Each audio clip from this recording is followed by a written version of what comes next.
नमस्कार. शासन 4 यूट्यूब चॅनलवर आपलं सर्वांचं खूप खूप स्वागत आहे. तर आताच्या घडीची सर्वात मोठी ब्रेकिंग न्यूज म्हणजे राज्य सरकारी कर्मचारी पदोन्नती संदर्भात महत्त्वाचा शासन निर्णय निर्गमित. त्या संदर्भात युप्सच्या माध्यमातून संपूर्ण अपडेट सोपपणे पाहताना सुरू करूया.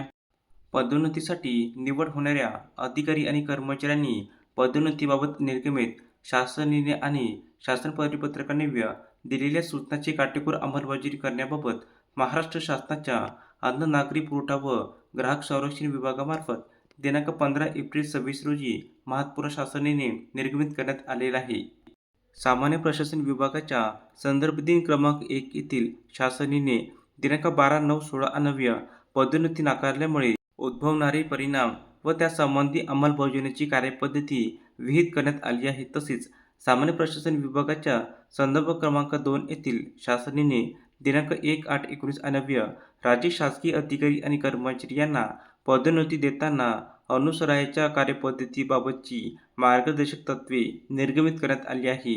तरीही नियंत्रित शिधा वाटप व पुरवठा यंत्रणेच्या अधीनस्थ कार्यालयातील अनेक अधिकारी आणि कर्मचाऱ्यांनी पदोन्नतीचा कारभार स्वीकारल्यानंतर पदोन्नती नाकारण्याची बाब निदर्शनास आली आहे.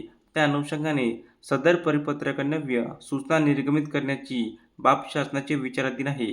नियंत्रक वाटप व संचालक नागरी पुरवठा मुंबई व विभागीय पुरवठा यंत्रणेच्या अधीनस्थ कार्यालयातील अधिकारी आणि कर्मचारी यांना या परिपत्रकान्वये निर्देश देण्यात येत आहे की सर्व अधिकारी आणि कर्मचारी यांना उपरोक्त संदर्भ क्रमांक 1 व 2 येथील शासन निर्णयान्वये सामान्य प्रशासन विभागाने दिलेल्या मार्गदर्शक सूचनांचे अवलोकन करावे.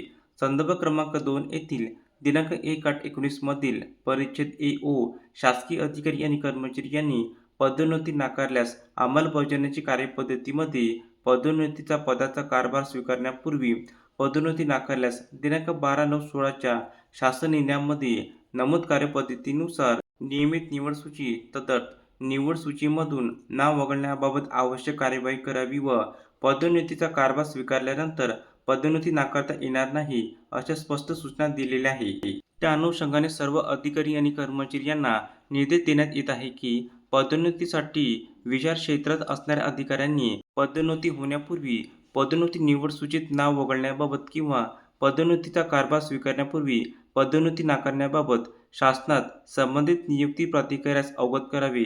पदोन्नती कारभार स्वीकारल्यानंतर पदोन्नती नाकारण्यात कोणताही अर्ज आणि विनंती विचार केला जाणार नाही.